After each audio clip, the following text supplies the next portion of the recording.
Hi, this is DJ from Undertone FX with a behind-the-scenes look at some of the production of the Ultimate Fire Pack Volume 1. Wanted to show off a little about how we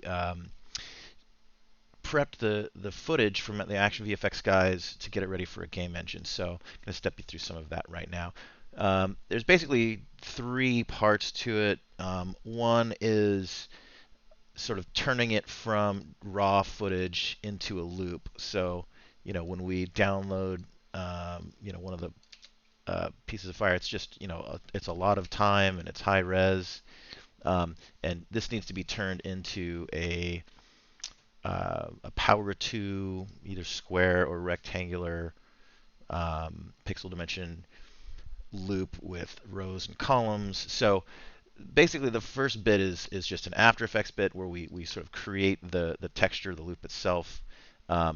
And then from there we get it we run it through Slate and or glue it to turn it into a texture that's ready for the game engine. Once it's ready for that, then we put it into Unreal and or Unity and set it up with the materials and particle systems. So let's step through it, how this goes. This video is just going to show off the first part, the After Effects bit. So step one is, get the footage, make a project, save it. And you could do the same stuff in Nuke or Fusion or whatever. After Effects is what I'm familiar with. And Faraji, our artist who did the heavy lifting on all the compositing, is more familiar with After Effects. So this is sort of our internal process.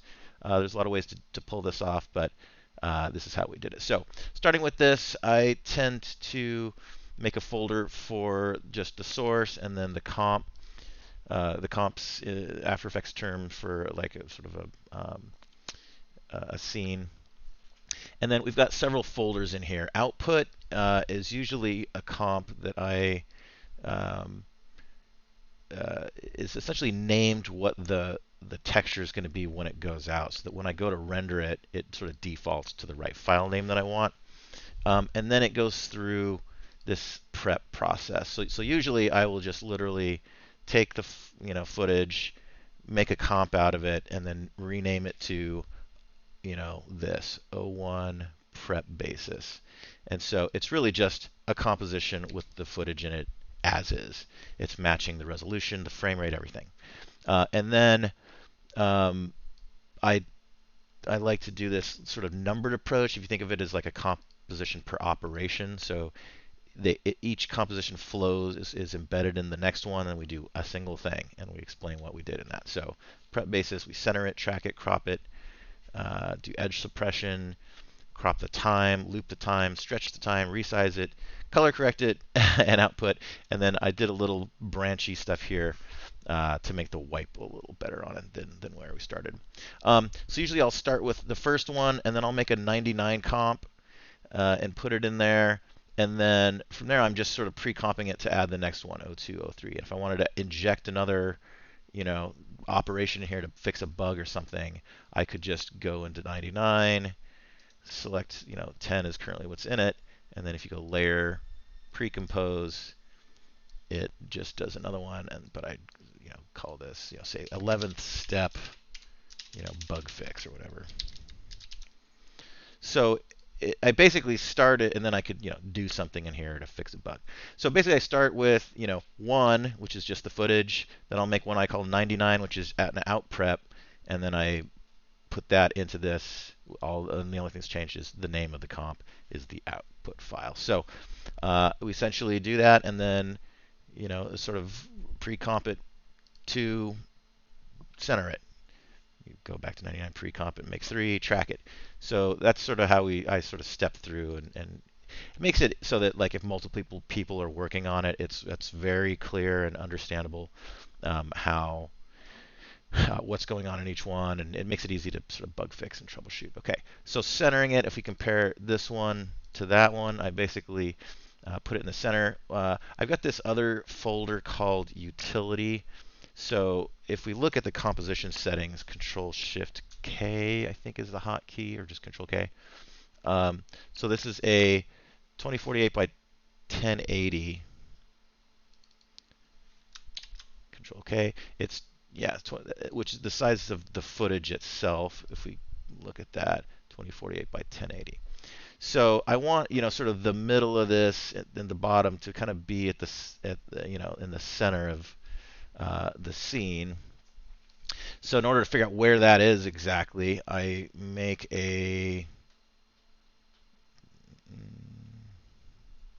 well, let's see. In this case, okay, utility centering 2048 by 1080. And then I just put a square that's just in the corner. So now I can see where the center is. So then I just move the footage to kind of line up with the center. Tracking, for like smokes or fireballs or something, you kind of need to like inverse some of the motion out of it. In this case, we didn't, but it's just sort of our convention to have a tracking thing in there. Crop, we take this down to,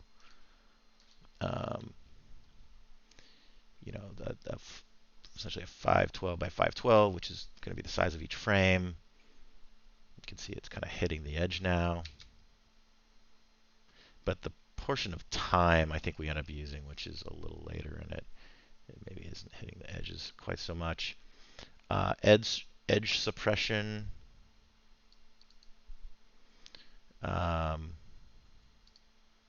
So here's where we make sure that in the sort of area of time that we're going to use, we've got these little mats that, if I switch to alpha, you can see a little fade there. It's a little hard to see, but yeah, there's these little mats that are making sure that it like fades off ahead of hitting the edge. So one thing I'm doing in here too is I'm sort of breaking out the alpha from the RGB in this case. So I set mat, right, mask, alpha channel, and then so this top suppression thing. So there's right suppression. So this guy on the edge is getting used as a mask for the alpha of the footage in here. Time crop, I just sort of find an area of time that's going to be good. This is 222 frames. Time loop. So the time crop, because it's a fairly long piece of footage, right? It's 19 seconds. And so the time loop, you're going to need to get the thing down to a very specific number of frames. 50, well, feels off. Anyway, so time crop, I'll lower it so it's kind of the middle of the area you want to use is in the middle of this time, and it might use more time than maybe like 3 times as long as the final clip that we're going to use. So time loop now. This is a tricky bit. So this was our first attempt at it. You see it's just kind of a gradient wipe upward.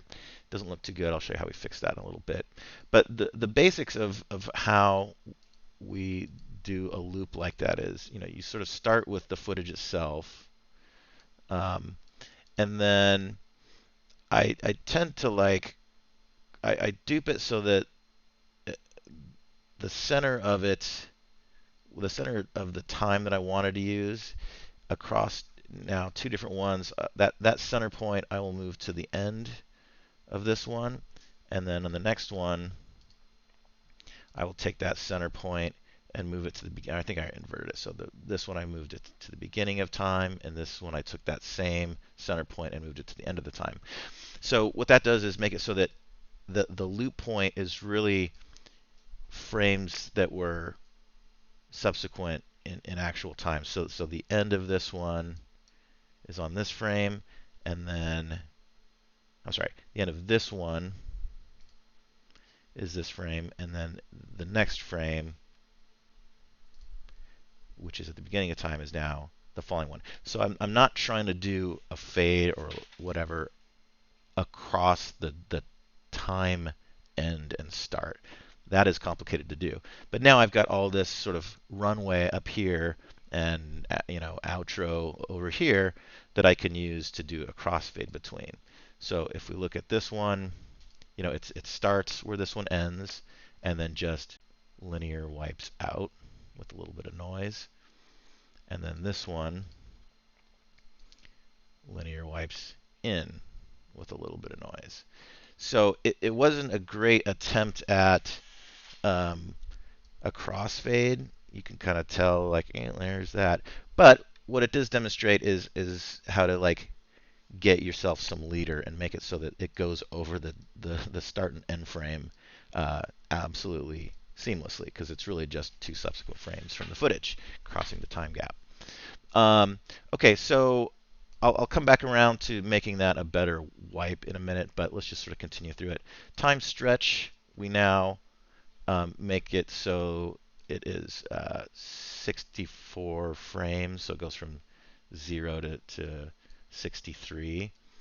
So that's going to give us 8 rows and 8 columns.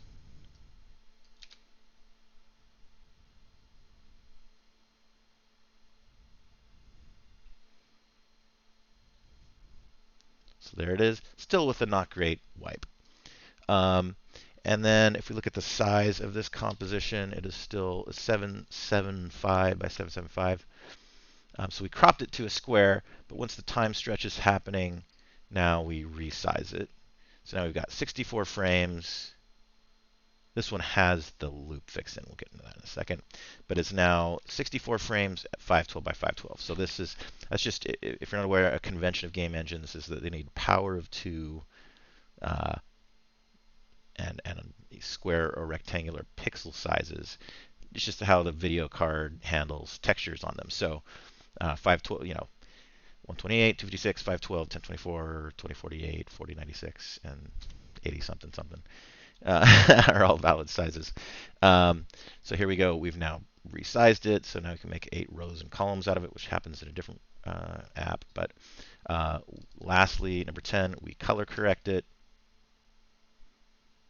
And pretty good. You do see a little like zhink push through it. Even this is the fixed loop. Once you see it in the engine, it is pretty darn seamless. There we go. So now let's get into the little branch that we did here. So between time stretch and resize, we switched something up. So time stretch had the not great wipe. Resize had the nice wipe in it. So how did we accomplish it? And you really can't see it at all in the footage once it's in the engine. This artifact is, I mean, to my eyes, completely invisible. You can barely see a hint of luminance dimming in here. So it's not, a million% perfect, but it is a pretty darn good loop when it gets into the engine. So let's take a look at the change in how we did the wipe. So we've got these two time loop white branch and time loop white branch time corrected. So let's look into these. It's been a while since I looked at these, so let's kind of step through them. Okay, so we've got. I think let's see which one we actually use so we don't go down the wrong path. Okay, time loop wipe, which they are both named, so I ought to clean up my naming convention a little bit. Let's just take a look at the time corrected one. So here we go, time loop wipe. Okay, it has the fix in it. So you see so it's got time loop crop in it. And it's in here twice. So kind of a similar idea, I think. It had, 2 bits of footage, move left and right. So this series replaces this comp time loop. So it had them shifted so that they are start and end at the right point. So this is the one that comes in. And then this is the one that starts in. Gets wiped away. Now, how is it doing that in a better way?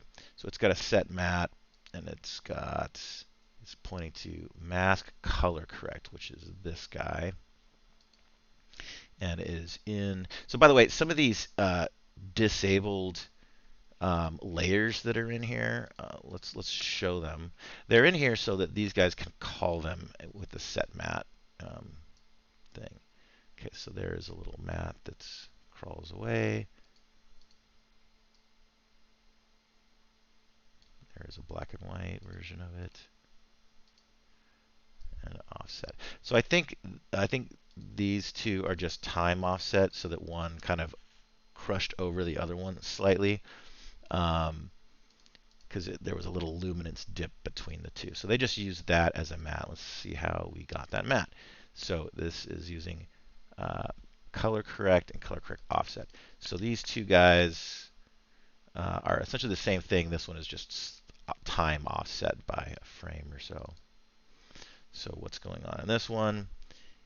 It is just this. It is using a brightness and contrast effect and a curve. And it is using this white mask. So we start with this.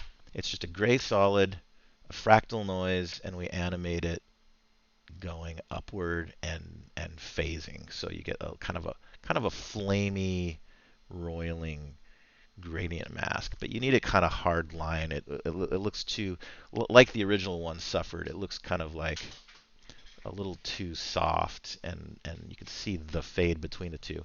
So I wanted a hard fire shape, like more of a line where it happened.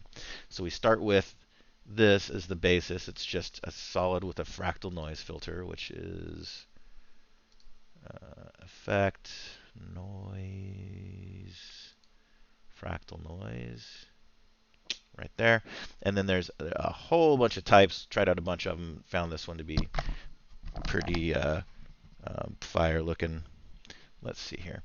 And then color correct is where I, sort of run a contrast, a brightness contrast, and a curves on it.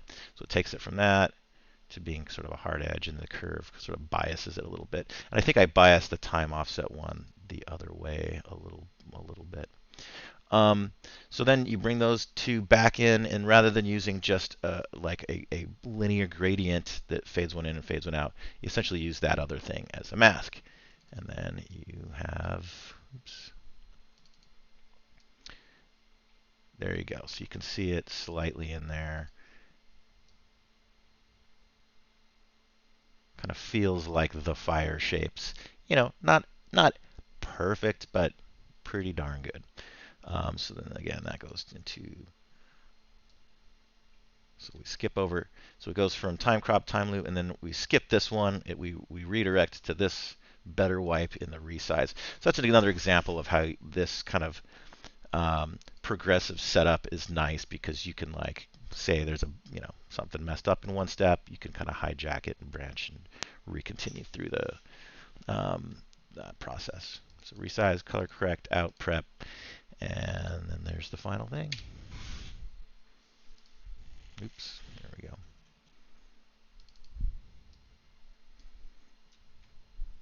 Although now I've turned it off or something. So all right, so that's because I've suppressed one of them in here. I won't save this file.